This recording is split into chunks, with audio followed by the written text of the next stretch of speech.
Hi, everybody. So you had Plato's Republic, three sections from the Republic. They were part of your assigned reading. And what I'm going to do is go over the three sections with you, make sure to touch on all the main points. Excuse me. The readings I know kind of stopped and started in somewhat odd places because I was trying to minimize the amount of reading. But the portions from the Republic that were posted in Canvas should have everything that you need. And those will be the portions that I'm going to be going over with you today. So first, some background on Plato. Plato lived between 428 and 348 BC. So obviously several hundred years before the beginning of Christianity as we know it. He was born to an aristocratic Athenian family. People are typically aware or commonly aware that democracy as we know it was founded in part in ancient Athens, but the philosophers that most people know from ancient Athens were actually not democrats themselves. That includes Socrates, his most famous student Plato, and his most famous student Aristotle. They were all somewhat skeptical of democracy, in large part because they were worried that the common people could be overwhelmed by somebody who has what's often called the cult of personality, right? Somebody who's really persuasive and engaging, somebody they identify with, but who might not be somebody who's a very good ruler. So they were all somewhat skeptical of democracy. As some of you might remember from social studies class, when you were younger, when he was 29 or 30 years old, thereabouts, Socrates was put to death for being a troublemaker. There were two main charges against him. One, that he did not believe in the Athenian gods. And that is in part because he started to elevate human rationality and the power of reason above the authority of the gods. And these would have been the Greek gods that we're all familiar with through Greek mythology. The god Athena, obviously being most important for the people in Athens. Secondly, Socrates was very famous for walking the streets of Athens and engaging young men, typically young men who were wealthy, educated, or wanted to be seen as educated, and whose parents were important political figures, and engaging them in critical conversations about issues related to education, justice, virtue, those sorts of things, and doing it in a way that showed that he was clearly critical of the leadership of Athens, which would have been, in some instances, the parents of those young Athenian males.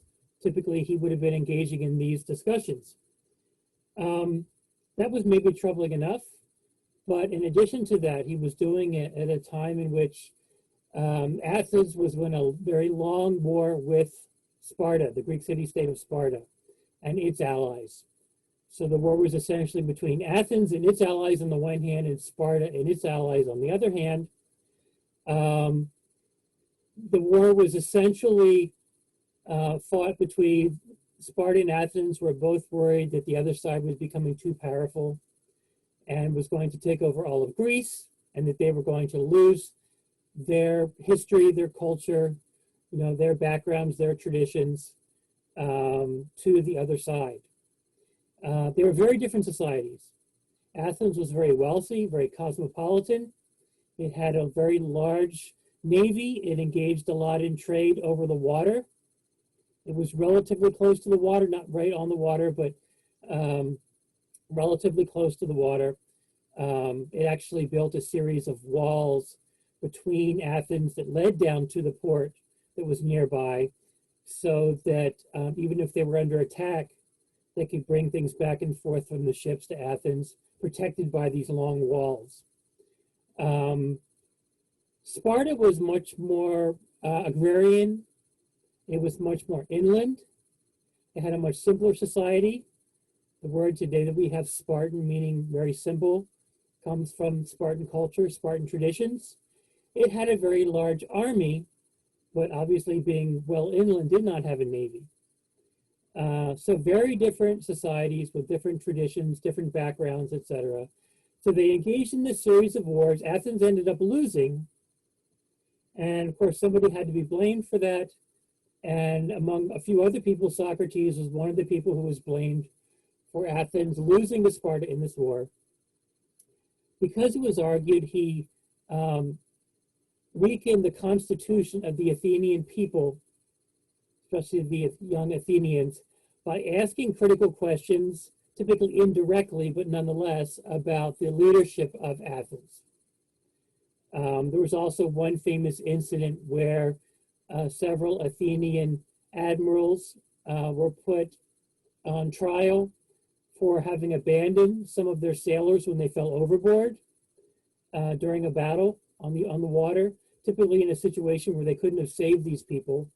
They ended up winning this battle on the water because, again, Sparta didn't have a very powerful navy, didn't have the training that the Athenian navy had. And these Athenian admirals came back to Athens and thought they were going to be celebrated for winning this battle in the ocean, and were instead put on trial by some of the enemies of these admirals for not saving these sailors who fell overboard. But it was actually in a situation where they couldn't have saved them. Their ships were already full. The ships may have been endangering themselves if they had taken on any more people. The water was really rough, etc. Socrates was one of the only people to defend these admirals. So again, he was in the minority in this situation. Another strike against him. So as well as seeming to be critical of the Athenian gods, which may have given the Athenian gods a reason to not maybe support Athens as much in the war with Sparta, along with his asking critical questions about the leadership, was enough for the Athenian leadership after the war to put Socrates on trial. He was essentially told that if he repented for what he had done and stopped being this critical questioner of young Athenians, males typically again, that he could go free, or he may just have a jail term for a while. He said, no, this is who I am. I believe that teaching people to ask critical questions, to ask questions about virtue and education and justice and leadership, etc., that was critically important for society. I'm not going to stop doing it. So he was put to death by being forced to drink poison hemlock, which is very poisonous. Death from hemlock was supposedly a very painful process. It essentially ate you out from the inside. Just really terrible to go through this. They actually think they have found not just the prison where Socrates was held, but maybe in the prison cell that he was held in until he was forced to drink this poison hemlock. Socrates never wrote anything down. He believed in live discussion and live debate, where you could ask questions back and forth in a kind of dialogue. So he never wrote anything down. His most famous teacher, Plato, did, however. So in Plato's dialogues, he uses Socrates as his mouthpiece. He basically speaks through Socrates in the dialogues, and including in the Republic, which you read again 3 sections of for class. Plato's most famous student was Aristotle. Aristotle and Plato, even though they held some similar beliefs in a lot of areas, were also very different in that Plato believed in the superiority of ideas and the realm of ideas. He actually came up with an idea for kind of a 2-part view of the world, as it were. There was the earthly inferior part that was constantly in flux and included inferiority and everything that existed in the natural world was an inferior version for him of what could exist in an ideal world. He called it the world of the forms. That sort of included blueprints of perfection for everything that existed in an imperfect form in the natural world. So it was kind of a 2-part version of reality. Clearly, many people think this influenced the Christian view of the cosmos and of, to an extent, also of the Old Testament, where you have kind of a heavenly realm that exists above and beyond somewhere, and an inferior earthly realm. Aristotle was, however, a realist and even a naturalist to an extent. You can even see this in his writings. His writings are very textbookish. He believed in a lot of categorizing and organizing of things. In fact, he did a category system for plant and animal life that's not unlike the kind of category system we still use today for understanding the relationship for different kinds of animals and plants. Aristotle's most famous student was Alexander the Great. And when Alexander the Great was out on his conquests, he supposedly sent back samples of plant and animal life for Aristotle that he would use for his category system of plant and animal life in his various kinds of studies. He was kind of a proto-scientist, an early scientist. So it's sort of interesting that these two philosophers from ancient Greece, one being the teacher of the other, should have differed so much, because even today many people will argue that the two main different kinds of philosophies one can hold are idealism, identified often with Plato, and realism, identified with Aristotle. And that all forms of philosophy, all schools of philosophy that developed, and certainly in Western culture over time, can be traced back to either Plato's idealism and believing the superiority of the realm of ideas, and Aristotle's realism and being more grounded, again, being more like a scientist or empiricist, as it's often called. And there's actually a famous painting by Rubens called The School of Athens that shows Plato and Aristotle and also Socrates and a number of other Athenian intellectuals, other philosophers, scientists, mathematicians. And in the middle of this painting, Plato was pointing up in the air at this realm of the forms, this realm of ideas, and Aristotle was pointing at the ground. I'm going to share here for a second here with you. Here's this famous painting by Rubens. This is just the middle portion of it, called The School of Athens. And in the middle, again, you can see Plato in the red robe pointing up in the air, Aristotle pointing down at the ground. Kind of a visual representation of the differences between Plato's idealism and Aristotle's realism. I actually have a small copy of this in my office at school. Just a few other aspects of kind of the background here for the reading. Aristotle went on to form what many people view as the first kind of university-like institution. It was called the Academy. It was not as formal as a college or university today, but nonetheless, it was an important institution that would have been a place where young Athenian males were educated. Again, they would have been these wealthy Athenian males. Plato, no doubt, used his dialogues as teaching tools, with his students. The classes were often held outdoors or in what were called stoa, which were sort of porches outside of buildings. So you were kind of outside, but also protected from the weather.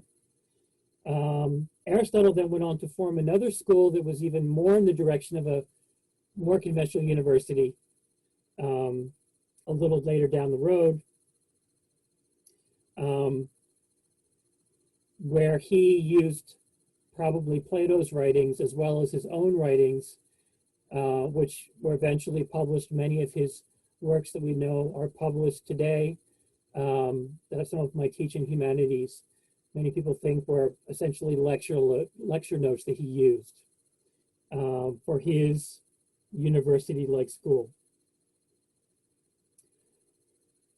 Other than those kind of elements,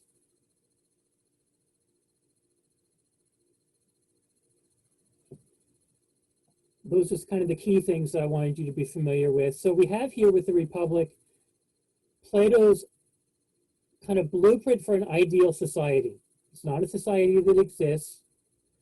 Plato recognized that ideals could not become manifest in this inferior physical world that we live in. But he did believe that talking about what an ideal society might be like might help us to move more in that direction. Again, this is different than Aristotle. Aristotle was more interested in what is possible, what's realistic, and kind of moving forward and trying to improve society in that way. Plato believed in thinking and imagining an ideal and trying to come as close as we can to actually creating that kind of an ideal society.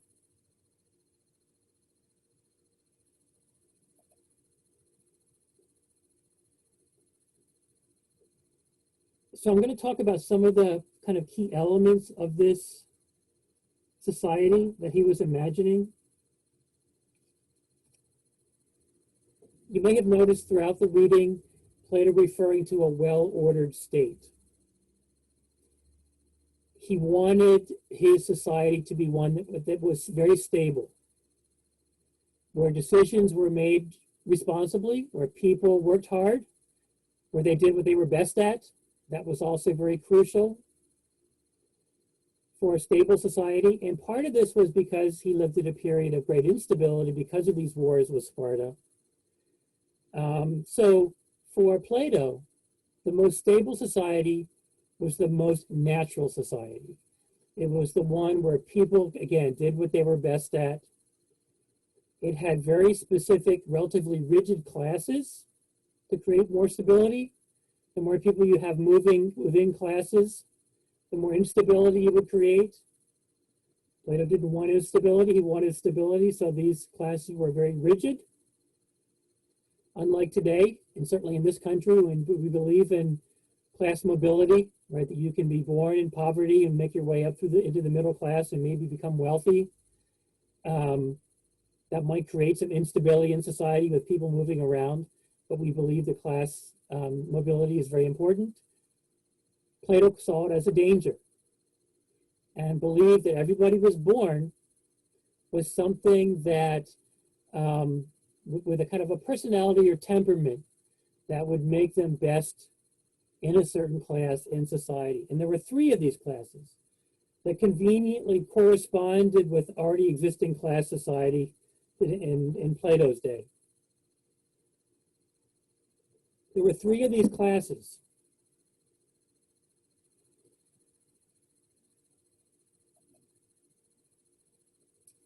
And again, I'm going to share screen here with you.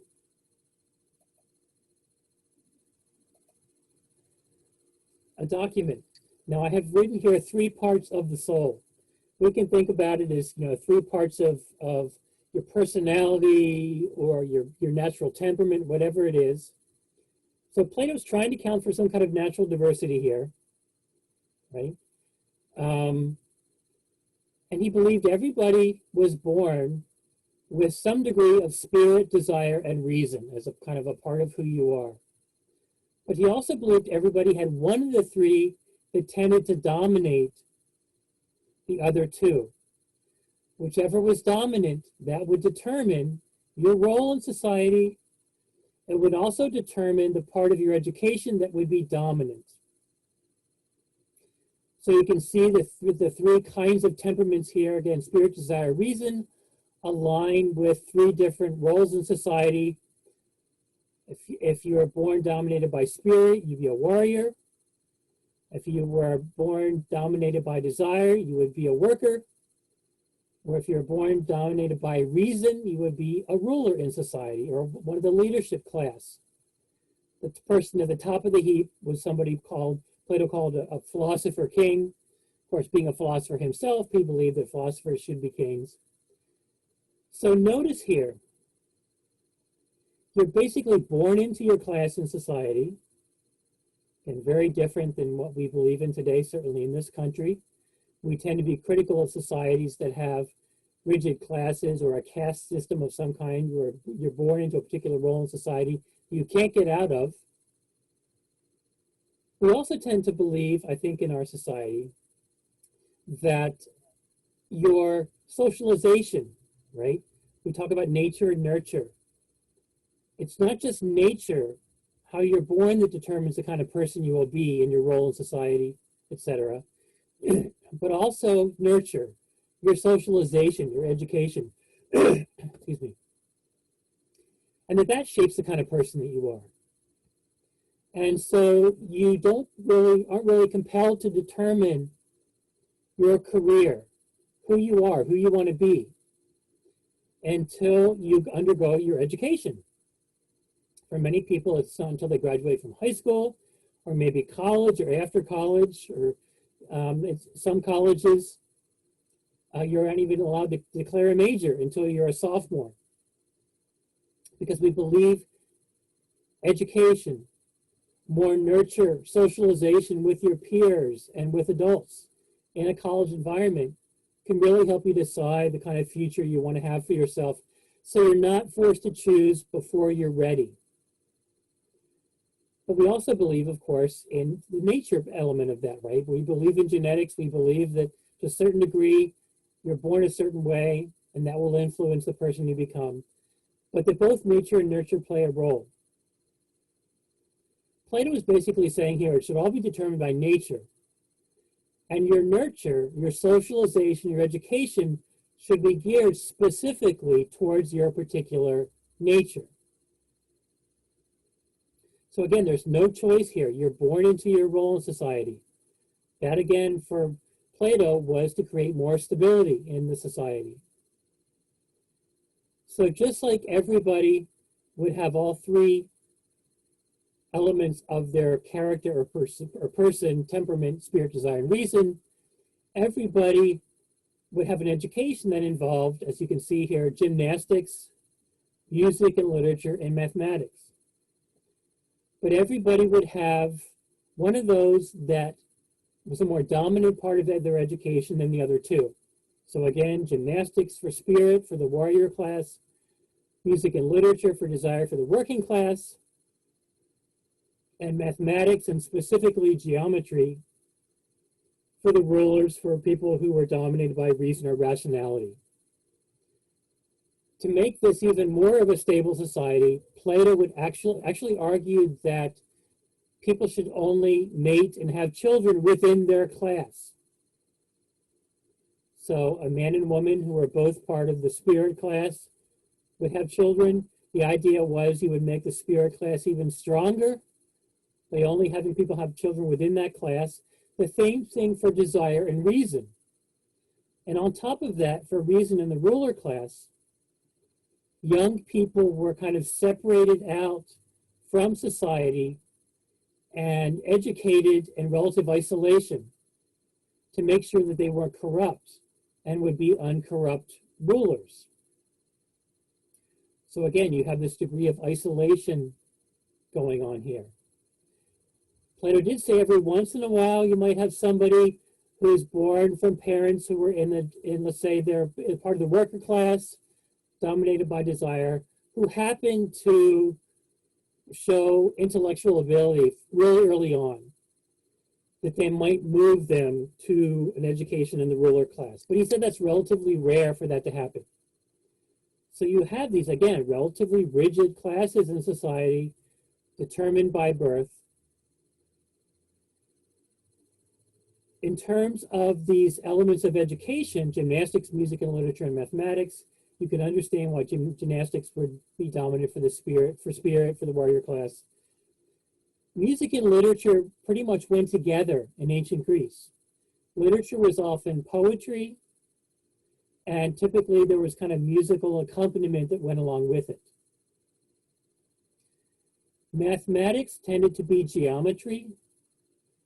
People people tended to believe, educated people at least in Plato's day, that we lived in a perfectly mathematical universe that could be described and characterized through geometry.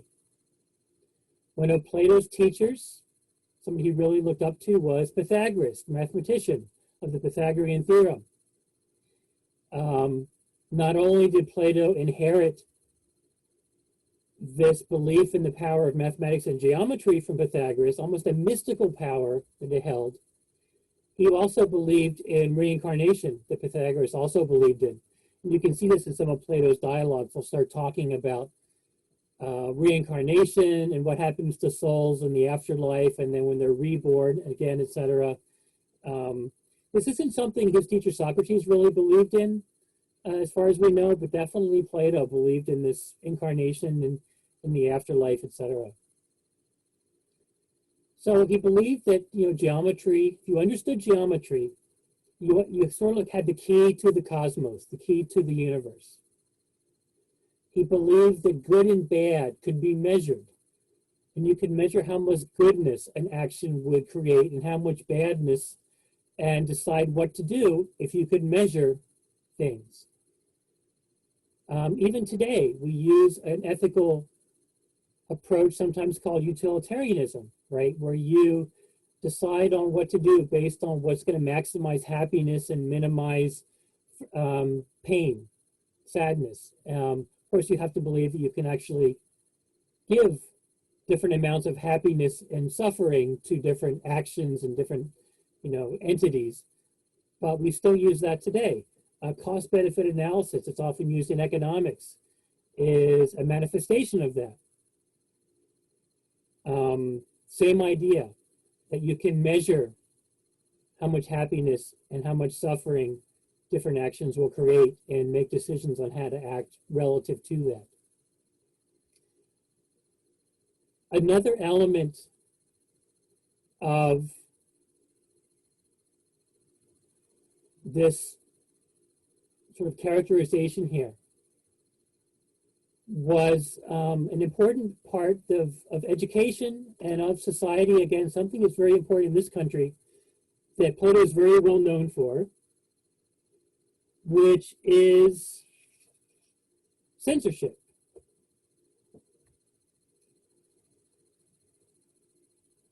Plato believed and argues in the section of the Republic we read for class, and I'm still in the first section here, that people should only read things, especially young people, that portray the gods or people who they should look up to in a positive light.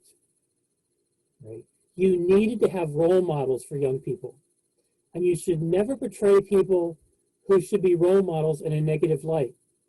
Right? So he comes down very heavily, for example, on Homer here, arguing that the characters in Homer's writings, right, his major two epics that we know of, the Iliad and the Odyssey, about the destruction of Athens at the hands of Troy, and then about Odysseus's travels, portray people and the gods and as very fickle, as not always very ethical.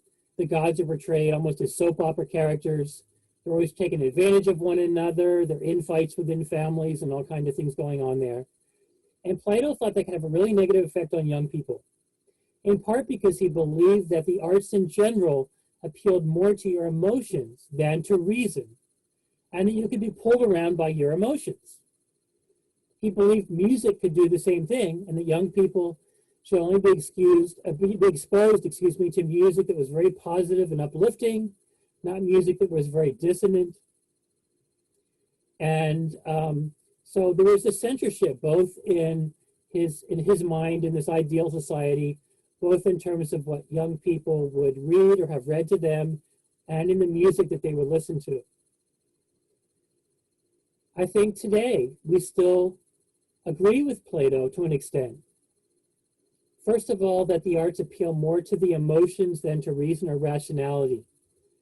There's a whole tradition in Western culture where the arts are identified with femininity, And reason and rationality identify more with logic and with maleness.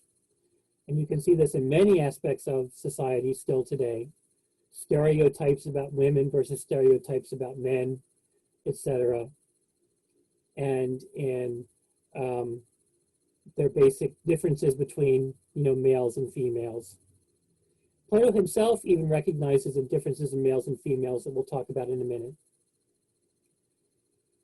So we still, I think, have those stereotypes and beliefs, and we still believe that the arts appeal more to the emotions and with imagination, intuition, and those things that, again, we often identify with femininity. But we're not comfortable with censorship in this country in particular, right? We believe in people should make their own choices. We believe in individualism. Nonetheless, there still is censorship that exists today. In schools, for example, and in also local communities will often have laws, censorship laws, that still exist today. Some of them go way back in time.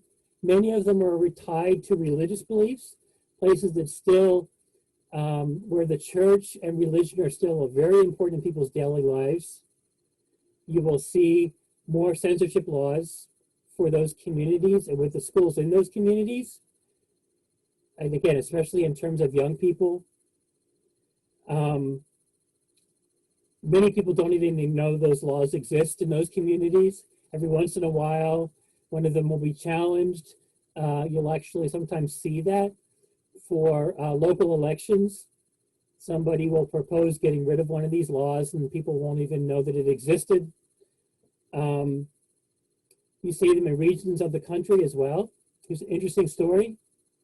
At one point, my mother tried to purchase a book on censorship from Amazon that would list the different things that were censored in different places and give you an idea of why they were censored.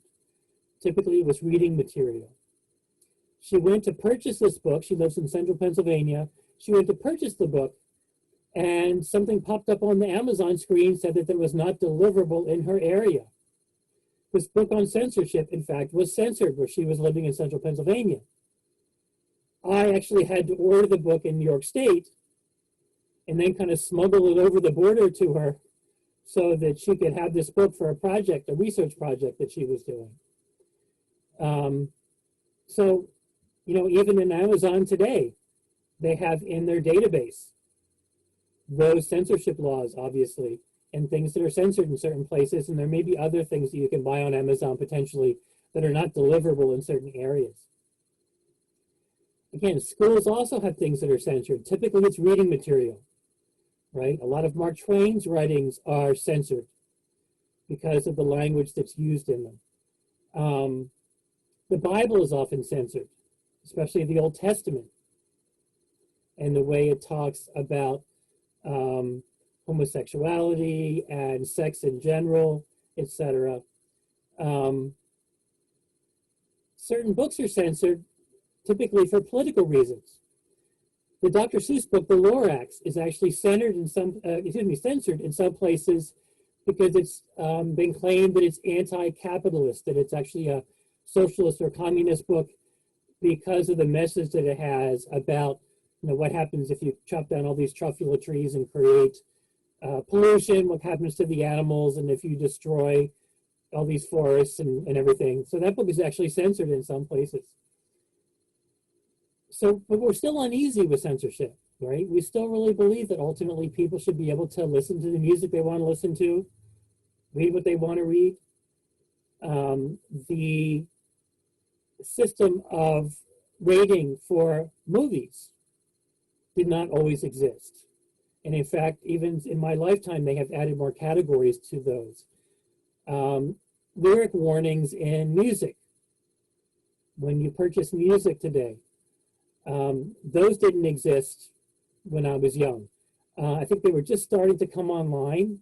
There were a couple incidents that I think led to that. Ozzy Osbourne's lyrics, and I think a song called Suicide Solution somebody committed suicide, and reportedly they were listening to Suicide Solution when they did that, and so they decided that that was something that they, people argued needs to be some kind of a label about, the lyrics on music, popular music, for that reason. So this is relevant even to us today, again, right? I mean, so we're seeing both in terms of things that we still have carried forward from Plato's day in our society and our beliefs about education, and also things that we've, kind of moved away from since his day. So again, the censorship element is really important here. The second part of the reading dealt with the education of women.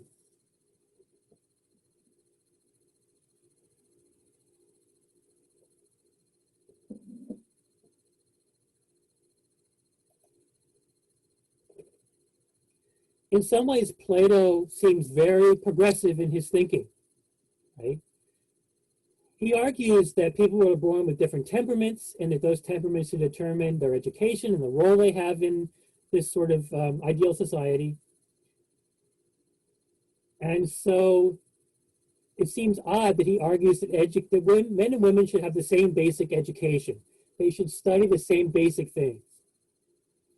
And he says in the portion we read for class, people are going to think that's odd, right? If men and women are different, why would they have the same education? And so Plato goes on to point out, through using his method of it's almost an internal debate, right? Socrates believed in live debate discussion. So Plato's dialogues are these kind of internal debates, these internal dialogues. And it's typically Socrates talking with some other person. And so he argues here that, yeah, men and women are different, but in many of their differences are differences in differences of degree. Their abilities tend to be the same, but they have those abilities to a different degree. So they should still basically study the same kinds of things because they have the same basic kinds of abilities. Very progressive, right? Well into the 20th century in this country, for example, before men and women had the same basic education. Even in my lifetime, women were still really, and girls, women when they were younger, dissuaded from studying science, for example, or math. Openly discouraged from taking advanced science and math classes. Same thing is true at the college level. Very few women attended college until we start getting into the middle of the 20th century. Even today, there are instances that we'll talk about later in the semester, that you'll read about in the Tozer text, of instances of discrimination against girls and women when it comes to their education and the kinds of classes they are encouraged to take. We'll look at a time period where mathematics, even for Plato too, was identified with intelligence, logical mathematical intelligence. And during the Cold War, a real focus was put on math and science. That's where the scholarships were, and advanced courses, and honor societies, and math science fairs, and other kinds of things. They were almost exclusively for boys, because girls were not encouraged to really study math and science, especially at a high level. Up through the Cold War in the 1950s and 60s and 70s and even into the 80s. Today it's somewhat geographical where you see this discrimination. There are still instances of blatant discrimination based on geography in places that have more traditional gender roles. So Plato looks pretty progressive here. But again, he did say men and women have these abilities at a different level. And so then he starts talking in a way that sounds pretty conventional and sexist, right? That women are better at pancakes and preserves, the terminology you find in some translations of Plato's writings. And that, so you assume that, yeah, they may have maybe the opportunities for the same kind of education that men have, but many of them are still going to be homemakers, right? The I think impression you come away with here, or many people come away with, is that to be the best woman you could be in Plato's Republic, in terms of if you did have any kind of role in public life as a worker or in the military, or maybe even to an extent as some kind of a local leader, the best woman you could be was to be as male as you can be, because it was basically male character traits, what identified as male character traits, that were really privileged and the focus in ancient Greek society.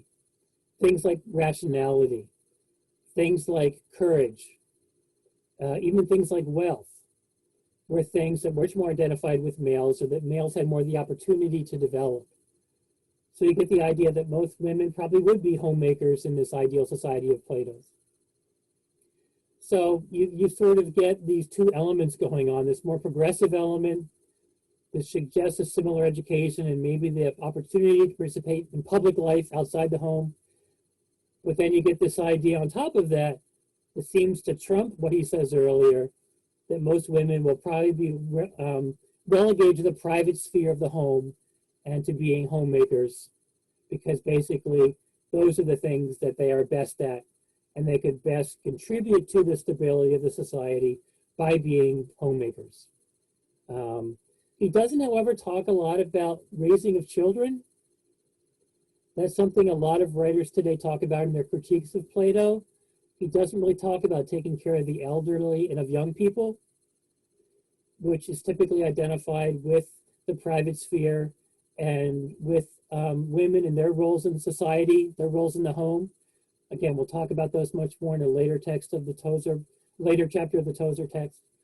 So again, you get these kind of mixed messages here from Plato.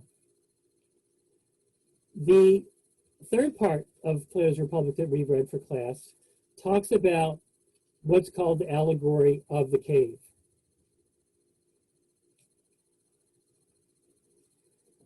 This is probably the most famous part of Plato's Republic. Remember, an allegory is essentially a story that has some kind of a moral message to it, that talks about some important elements of society. And for Plato, it has to do with the leadership in society. And it's also, I would say, an allegory of education for Plato. And it really deals with, in particular, those people who are going to be leaders in society. Now, Plato's, I think, typically thinking of political leadership here at various levels in his ideal society. I think we can also think about it in terms of education, as an allegory of education, as well as an allegory of enlightenment and leadership. So we read about this allegory. There's kind of a visual I'm going to pop up here for us.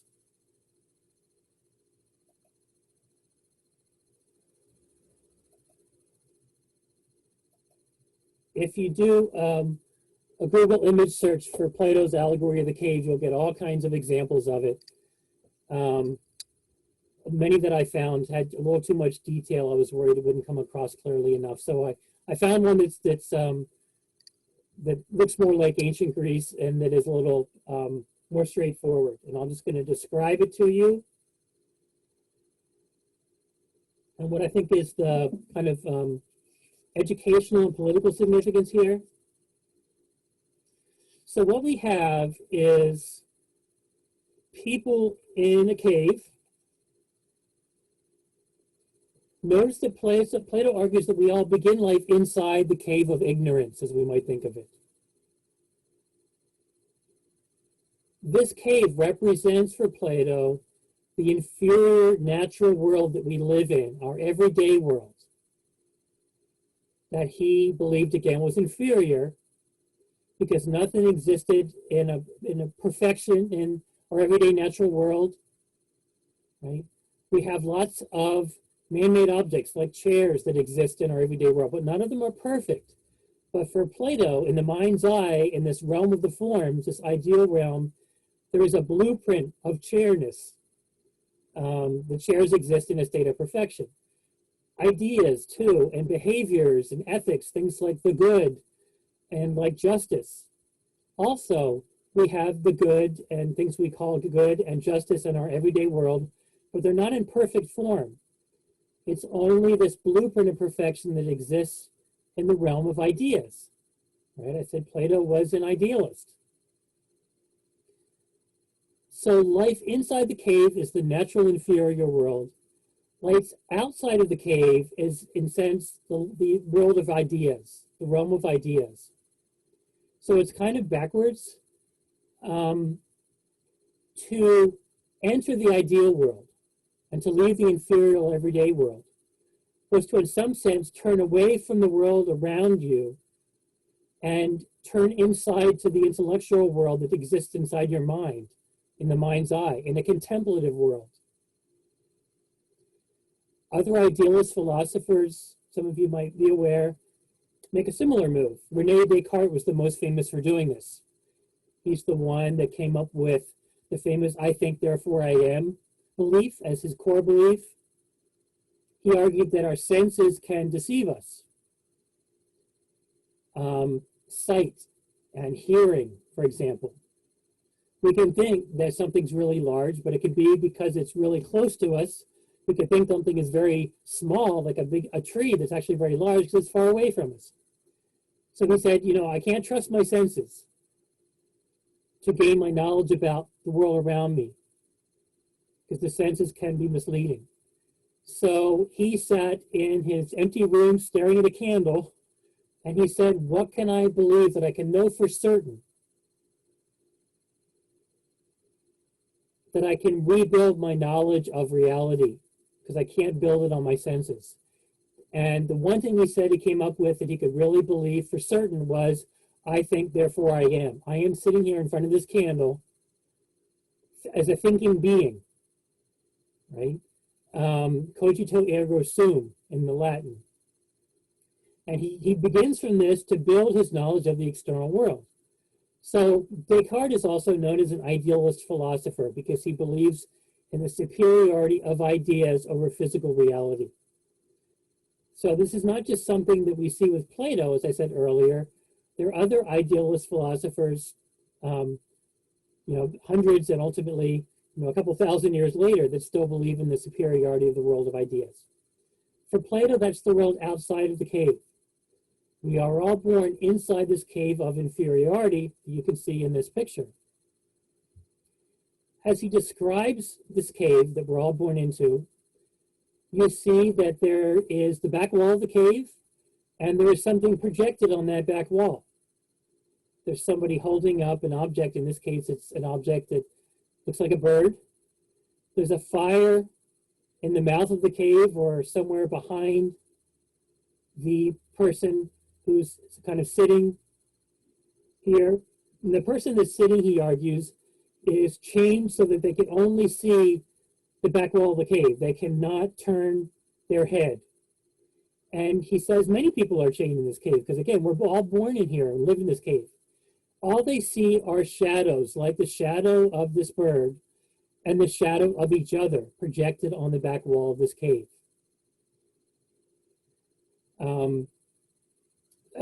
That's where we're all born, right? That's the situation where we're all born into ignorance. We think we're living in reality, but we're actually living in a world of shadows. Plato actually said the arts were doubly inferior because the arts, let's say a painting somebody might make of a bird, is a painting of a bird that they see as a shadow on a wall. It's actually a mere shadow of a bird that exists in perfection and this ideal reality somewhere. So that the arts were doubly moved from reality because they were copies of things that exist in our natural everyday world that are actually just inferior copies of things that exist in the ideal world, the world of the forms or the world of perfection. So you get this idea for him that the arts are doubly moved from reality, which is why another reason he doesn't trust them a whole lot. What he says can happen here, he says, you know, what happens if somebody is freed from these chains and they make their way out of the cave? What happens to them? Right? What first happens is they're blinded by the sunlight. Your eyes have to adjust. But eventually they see, when they see this world outside the cave in the sunlight, that's the world of ideas. They see, hey, this is actually genuine, true reality. This is the reality that I should be living in and focusing my attention on, right? This is a contemplative reality of the ideal. This is where Plato is, in fact, gazing in contempt and thinking about and coming up with this ideal city-state that he's calling the Republic, that he's writing about here. Now he says, you know, again, your eyes will adjust, you see that that's the true reality. He says you should feel obligated then to go back in the cave and enlighten other people. You can do that as a leader and ruler, for example, by making wise laws that encourage people to develop good habits and the right kind of behavior, right? So he did not separate politics and ethics like we tend to do today in this country, where we argue that, you know, you can be a good political leader even if you do things in your personal life that are unethical. We were focusing just on, you know, what kind of lawmaker you are. They didn't believe in that separation in Plato's day. So how you lived your own life as a role model and what kind of laws you made, you were really being an educator in that way. And then obviously also teachers would be educators and help people to develop the right kinds of habits and behavior. All adults in society needed to do this as well as role models.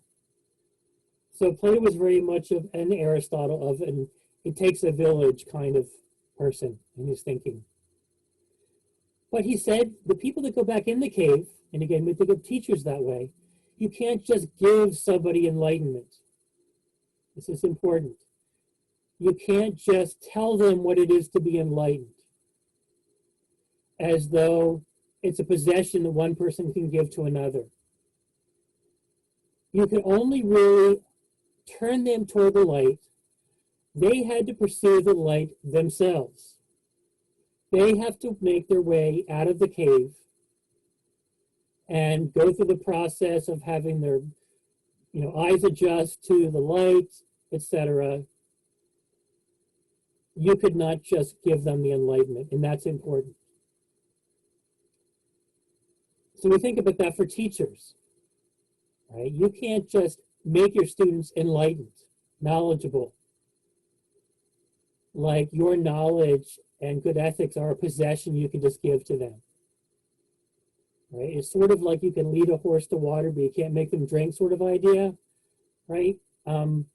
Learning is a two-way street. The teacher provides the environment, the opportunity, but the student has to make an effort as well in the learning.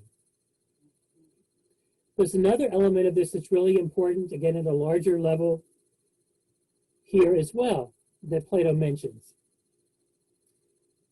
When you go back inside the cave, after you've been enlightened, your eyes have to adjust again, right? Your pupils have to get large again, dilate again, to let more light in so you can see in the cave. When you do that, people in the cave think, hey, we told that person not to leave. They ruined their eyes. Look what they did. They shouldn't have left. Until your eyes can sort of adjust again and you can actually see, you know, what's going on inside the cave. Think about all the examples in history of different cultures of people who were enlightened, especially in profound ways, that were viewed as insane or dangerous, that were prosecuted, that were in some sense killed. Right? Many of the major religions have examples of people like that, right? People who are prophets, people who are trying to educate the masses and enlighten and save their souls, who were viewed as insane or as dangerous, etc., as heretical in some way, because they went against the state religion or whatever, sometimes a pagan religion, etc. You can certainly see this in lots of instances. And indeed, this happened to Socrates himself, right, when he was put to death for trying to get people to think about reality in a different way and to focus on human reason and rationality and not to focus so much on mythology. Christ is a good example, right? You think about the Christian religions. Again, many religions have an example like this of somebody who was persecuted, in some instances put to death. So that's another part of this that I think is really important. And it shows how important trust is in learning. In learning in school, between a teacher and a student. If trust isn't there, the relationship breaks down. Even at the college or university level, even at the level of religion. And if you think of the people who are the leaders in different religions, ministers, priests, etc., that trust element has to be there, because it's like you're kind of opening your soul to another person, bearing your soul to them in a way that they could ultimately do great harm to you. So you have to trust that they're not doing great harm to you. That's another reason Plato focuses and talks so much about the soul here and you're bearing the soul to somebody else, right? When you open yourself to them and allow yourself to be educated by them. That's why it was so important to think about who the teachers were, who the leaders were, who the rulers were in this ideal society he's talking about here. What would be the thing that would be dominant in terms of education for this leader class or ruler class? As we talked about previously, that's going to be the people who are born, right, with reason or rationality as the dominant part of who they are, their personality, their constitution, their temperament, and their main subject area that they would focus on would be mathematics and geometry. A number of reasons for this. Reason was identified with mathematics, which was identified with the best part of who we are as human beings. Our rational ability, our ability not to just act based on emotion or some other part of our affect, but to act only based on reason and rationality. I already talked about why Plato thought that was so important. That was certainly true in Plato's day, and it was identified again with mathematics, which was identified with measurements and problem solving and understanding the nature of reality, etc. And even in most of Western culture, intelligence, right? And remember that intelligence is not something that exists in nature that you can look at through a microscope and identify. It's a human construct, right? Human beings, societies construct the idea of what it means to be intelligent. Different societies, different cultures have different ideas of what it is to be intelligent, and they can change over time. Some of you may be aware of the idea of multiple intelligences, for example, right? But certainly the dominant one in Western societies historically has been logical mathematical intelligence. That'll eventually, intelligence in terms of kind of literacy and language was added as a second key element of intelligence. But the first one was really logical and mathematical intelligence, because that was identified with reason. Think how dominant that is in our society historically and in education. Think, for example, about the way in which schools would set up ability groups, right? I'm sure a lot of you went to schools that had ability groups. It was clear which students were in the higher ability groups, in the middle group, and the lower group. Maybe you had an advanced regions track and a regular regions track, and something else. The schools have different tracks. New York State has very specific guidelines about what kind of different ability groups and tracks you can have and still receive a diploma. But typically it was your ability in math that would determine which ability group you were in. And whichever group you were in math determined the group you were in your other subjects too, especially for schools that didn't have a lot of resources and extra classrooms and extra teachers. Over time, more flexibility was built into the system, and you could be, for example, in a high level group in math and in a lower level group, let's say, in language arts, or in a high group in language arts and a low level group in math, which was the case with me when I was in grade school. But for some schools, that's not the case. Sometimes, if whatever group you're in math will determine the group you're in other subjects. Students know which of them are in which of these groups because you move through the different grade levels with the same students, right? And if one student changes from a high group to a low group or vice versa, everybody's kind of aware of it. Very frequently, it's known in schools that the teachers who are considered the better teachers teach in the higher level groups. All this historically has been controlled by mathematics and logical mathematical intelligence. Math typically has been the gatekeeper course, right? If you're good at math, you're typically viewed up as really intelligent. I talked about scholarships and honor societies, and all of those originally developed around mathematics, many of them during the Cold War, when our country and many other Western nations were trying to increase their abilities in math and science to create weaponry and other technologies to win the Cold War against the Soviet Union and other communist countries. Think about the SAT traditionally. Has just two parts, right? There's the language arts parts and there's the math part. And supposedly everything that could come down to predicting how well you would do in college, you could predict from that math part and that language arts part. And even within that, for a long time, schools would focus on the math part more than they would on the language part or the writing part. As we see over time, that has changed. People have seen the limitation, the rigidity in that. We'll talk about some of the socioeconomic barriers with the SAT that some of you may be aware of. Some schools now are SAT optional. Many schools have indeed used the pandemic as an opportunity to experiment with getting rid of the SAT and just basing their admissions on high school grades and recommendation letters, right, and those kinds of things.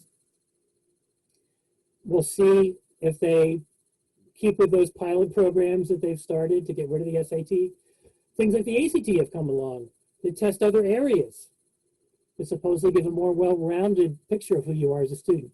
But nonetheless, some students are better standardized tests than others, regardless, right? Some students can afford the training and the tutoring and the coaching for those tests, and other ones can't, right? At least for the SAT now, we have the Khan Academy online training and coaching that you can do. My daughter did it, and it worked very well for her. But even then, you have to have internet and a good internet connection that will allow you to use that coaching, etc. Right?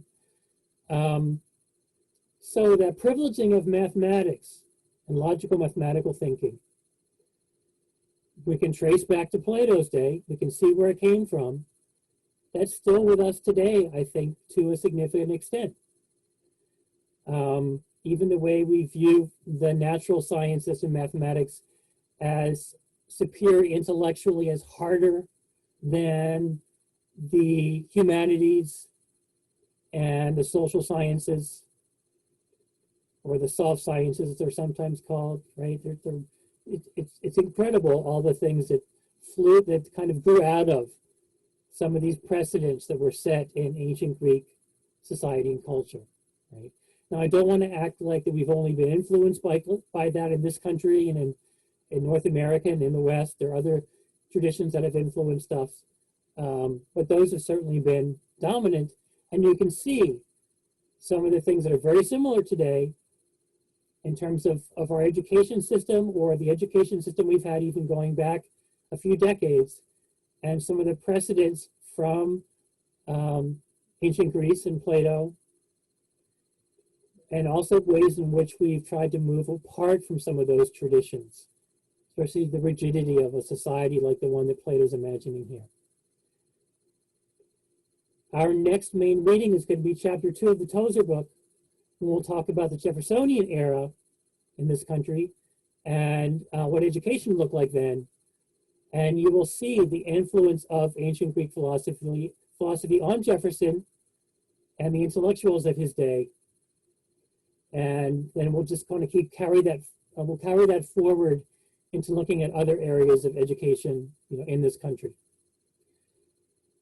So I hope that you found that helpful. I know I covered a lot of ground. I gave a lot of background because as you can tell, I obviously find it very interesting and informative. And it really can tell you a lot beyond education about some of the influences of ancient Greek culture and society on this country and on North America, and again on many other Western nations. Some of you who may be familiar with Eastern cultures, maybe some of you who are from Korea or China or Japan, are obviously aware of maybe some of the great differences philosophically at a very basic level between Eastern traditions and Western traditions.